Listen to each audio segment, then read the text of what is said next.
भगवान राम और माता सीता को लेकर बहुत सारी बातें होती रही है, बहुत मतलब जो उठता है वो बोल देता है। माता सीता के प्रति या स्त्री जाति के प्रति भगवान राम का क्या, आपने रिसर्च किया, पुस्तक लिखी है, कैसा भाव था उनका? जी जी। संदीप जी, मैं यहीं से प्रारंभ करना चाहता था, जो आपने मेरे मुंह की बात छीन ली। भगवान राम का स्त्री के प्रति क्या व्यवहार था, क्या सोच थी उनको स्त्री को लेकर।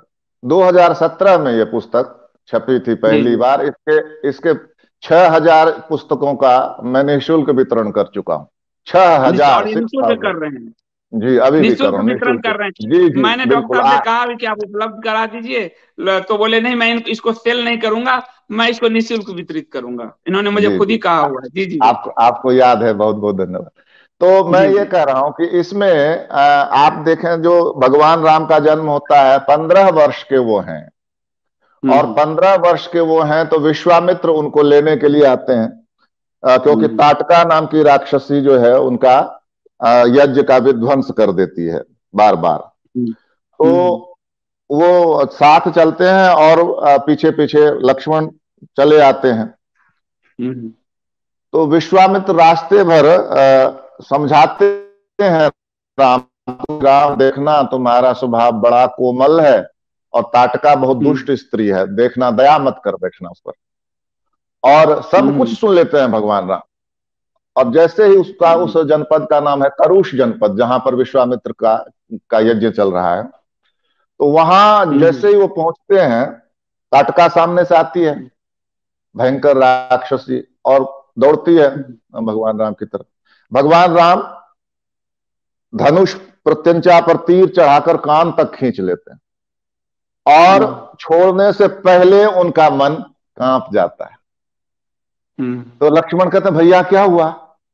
तो कहते हैं, लक्ष्मण, ये स्त्री है, इसलिए हम्म अवध्या है। अवध्या मतलब जिसका वध नहीं किया जा सकता, हम्म और इसको मारने का कोई उत्साह मेरे अंदर नहीं है। विनिवृत्ताम करो यद हृत कर्णाग्र नासिकाम, न हे नाम उत्सहे हंतुम स्त्री स्वभावेन रक्षिताम, वीरियम चास्या गतिम चैव हन्यतामिति में मति है। यानी इसका अर्थ ये हुआ कि इसके नाक कान काटकर मैं इसको पीछे ढकेल देता हूं। वही जो शूर्पणखा के साथ हुआ था।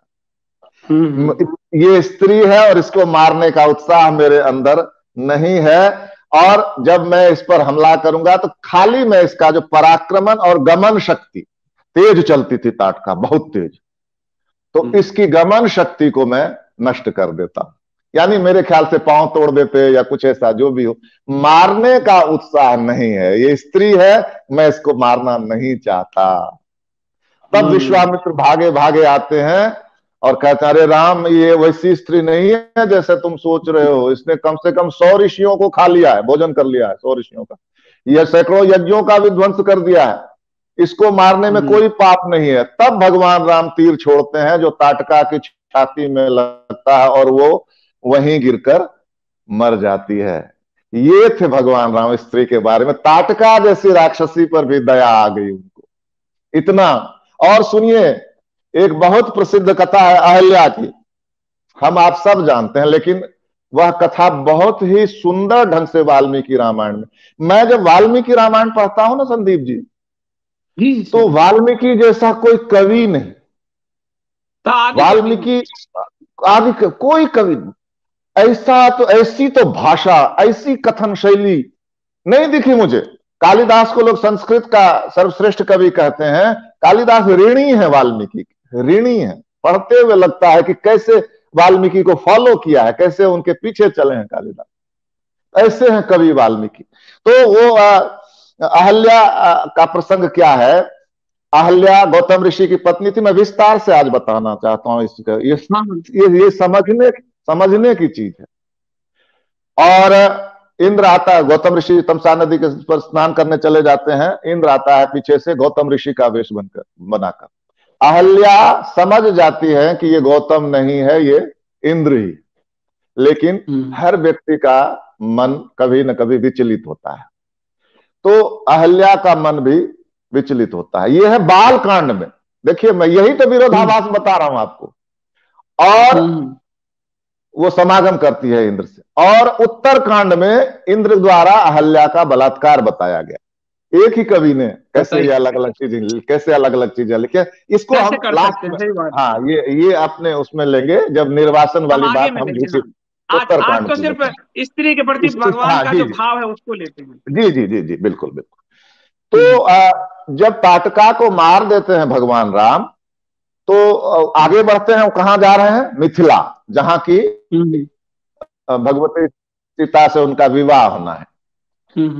तो वो पर्णशाला देखते हैं। हाँ, गौतम ऋषि आ जाते हैं। गौतम ऋषि इंद्र को श्राप देते हैं कि तुम, मैं बोल ही दूं चूंकि सार्वजनिक उसमें कुछ, वो कहते हैं कि तुम नपुंसक हो जाओ, और उसी समय इंद्र का जो वृषण है, अंडकोश है, वो गिर जाता है और वो नपुंसक हो जाता है। अहल्या को शाप देते हैं कि तुम 1000 वर्ष तक यहीं पड़ी रहोगी राख में, और अदृश्य रहोगी। अदृश्य शब्द को मैं समझाता हूं संदीप जी। अदृश्य के 2 अर्थ होते हैं। एक अर्थ होता है जैसे कि नहीं दिखाई देना, अदृश्य का होता है ना कि फला चीज अदृश्य होगी। एक अदृश्य होता है, दृश्य का एक अर्थ होता है देखे जाने योग्य। दृश्य धातु है और क्यप प्रत्यय है, देखे जाने योग्य।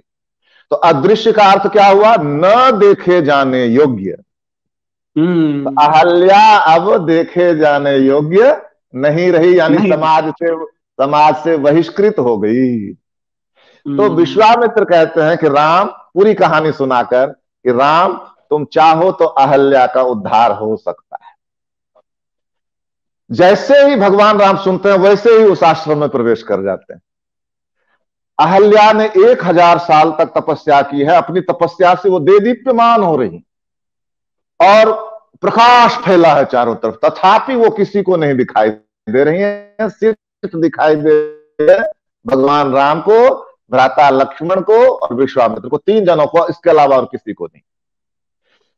तो भगवान राम जाते हैं और पांव छूते हैं अहल्या के। जिसको कलंकिनी कहा, जिसको पापिनी कहा पति ने, उस अहल्या के पांव छूते हैं। और पांव छूते ही वह अहल्या, बहुत ही जोरदार बात है, अदृश्य से दृश्य हो गई, न देखे जाने से देखे जाने योग्य हो गई। समाज की बहिष्कृता अहल्या समाज में प्रतिष्ठित हो गई। न देखे जाने योग्य अब देखे जाने योग्य हो गई, समाज में प्रतिष्ठित हो गई। गौतम ऋषि आते हैं, राम उनका हाथ गौतम ऋषि के हाथ में देते हैं। और आज जो 5 महिलाएं प्रातस्मरणीय हैं संदीप जी, कुंती, तारा, मंदोदरी, द्रौपदी और 5वीं है अहल्या, जो गौतम ऋषि के शाप से शापिता अहल्या थी, वो भगवान राम के कारण प्रातः स्मरणीय बन गई। 5 जो प्रातः स्मरणीय महिलाएं हैं। राघवो तू तदा तस्या पादो जगृहितुर्मुदा स्मरंती गौतम वचः प्रतिजग्राह साहितो। जब भगवान राम ने उनके चरण स्पर्श किए, अहल्या ने भी सत्कार किया। और इस तरह से वह पुनः, जब अयोध्या के राजकुमार ने ही स्वीकार कर लिया, तब कौन ऐसा था जो विरोध कर सकता था? तो ये भगवान राम ने प्रतिष्ठित किया अहल्या को वापस समाज में। और इसके बाद अगला जो बताता हूं वो तो और विलक्षण उदाहरण है। वो है वाली का और सुग्रीव के आपसी संघर्ष का। वाली बड़ा भाई था, सुग्रीव छोटा भाई था। वाली बलवान था, सुग्रीव उतना बलवान नहीं था। किसी कारणवश सुग्रीव को वाली ने सुग्रीव को बाहर भगा दिया। बड़ी लंबी कथा है। वो एक मायावी नाम का राक्षस आया था, उसके पीछे वाली दौड़ा था, आदि आदि सभी जानते हैं। एक पत्थर लग, उसमें जाएंगे तो कथा बेवजह लंबी हो जाएगी। तो सुग्रीव को भगाने के बाद सुग्रीव की पत्नी का नाम था रूमा। रूमा, र छोटे ओ की मात्रा मा, रूमा। रूमा को वाली ने अपने पास रख लिया, उससे व्यभिचार करता था। अब भगवान राम की सुग्रीव से मैत्री हुई। भगवान राम ने, बिल्कुल सत्य है कि पेड़ की ओट से, वाल्मीकि रामायण में भी यही वर्णन है, पेड़ की ओट से मारा वाली को।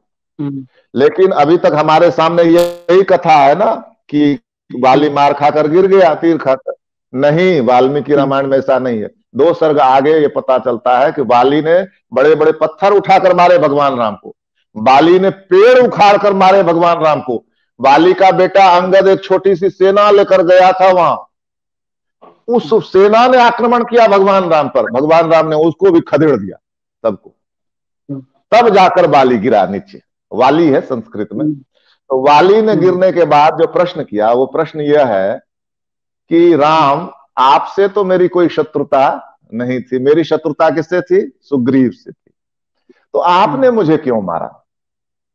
तो भगवान राम ने 5-6 उत्तर दिए हैं उनको, लेकिन जो सबसे पहला उत्तर है, और उस कहते हैं कि इस उत्तर के बाद मुझे तुमको अगला उत्तर देने की आवश्यकता भी नहीं है, मैं चाहूं तो ना भी दूं, लेकिन ये उत्तर क्या है कि तुमने अपने छोटे भाई की पत्नी रुमा के साथ जबरदस्ती की है। पुत्रवधू होती है छोटे भाई की पत्नी, और पुत्रवधू का अर्थ है पुत्री। भारतीय कानून में पुत्रवधू को पुत्री का दर्जा है। हमारे शास्त्र पुत्रवधू को छोटे भाई की पत्नी, भांजे की पत्नी, बेटे की पत्नी, भतीजे की पत्नी, जो भी पुत्रवधू है ये सब पुत्री है। तो पुत्री समान पुत्रवधू के साथ तुमने धर्षणा की है, जबरदस्ती की है, दुष्कर्म किया है, और यही एक कारण तुमको मारने के लिए पर्याप्त है वाली। मैं चाहूं तो इससे आगे का कोई कारण तुमको नहीं बताऊं। अस्य त्वम धर्माणस्य सुग्रीवस्य महात्मनः रुमायाम वत्से कामास्नुषायाम पाप कर्म कृत तद व्यतीतस्य ते धर्मात् काम वृत्तस्य वानर भ्रातृभाया भार्याभिमर्शनेस्मिन् दंडोयं प्रतिपादितः। तुमने अपने छोटे भाई की पत्नी का अभिमर्शन किया, वही अर्थ दुष्कर्म के अर्थ में अभिमर्शन किया, इसलिए मैंने तुमको यह दंड दिया है। आज आप देखिए संदीप जी, जो भगवान राम मेरी जो मैं अपनी गणना करता हूं 12 से 13 लाख वर्ष पहले हुए, ऐसे भगवान राम ने जो कहा था कि जो बलात्कारी है उसको मृत्यु मिलनी चाहिए, उसको हमारी पार्लियामेंट ने 2 साल पहले पास किया है। और वो भी क्या कि नाबालिग के साथ जिसने किया है, जो बलात्कारी है उसमें नाबालिग क्या और बालिग क्या, मृत्युदंड। ये भगवान राम कह गए हैं मृत्युदंड के लिए। लेकिन वही बात है कि हमारा देश जो है वो शास्त्रों में, हमारे अपने शास्त्रों से कितना चलता है ये तो सब देखते ही। तो ये है, तो ये जो 3 उदाहरण मैंने आपको बताए, आप बताएं ताटका को मारने में उनकी आनाकानी, और अहल्या को पुनः प्रतिष्ठापित करना, रुमा को पुनः प्रतिष्ठापित करना। रुमा को का हाथ बाद में सुग्रीव के हाथ में देते हैं, सुग्रीव स्वीकार करते हैं उसको। तो आप बताइए और क्या उदाहरण हो सकता है कि वो स्त्री का कितना सम्मान करते थे, और कौन सा उदाहरण, इससे बड़ा कौन सा उदाहरण हो सकता है कि वह अहल्या जिसने इस हिस्से के अनुसार इंद्र के साथ समागम करके पाप किया, लेकिन तपस्या करके अपने आप को परिमार्जित कर लिया, उसको वापस समाज में प्रतिष्ठित कर दिया। रुमा के साथ बाली के जबरदस्ती के संबंध को कारण बाली को दंड दिया, और रुमा को वापस सुग्रीव को सौंपा। और इससे बड़ा क्या उदाहरण हो सकता है? बताइए कोई कि और क्या हो सकता है इससे बड़ा उदाहरण को स्त्री का कितना सम्मान करते थे। और अहल्या और रुमा के प्रसंग में तो परपुरुष समागम सिद्ध है। वैसी स्त्री को भी समाज में प्रतिष्ठित कर दिया उन्होंने, और अपनी जो अग्नि के द्वारा शुद्ध बताई गई पत्नी है उसको निकाल दिया।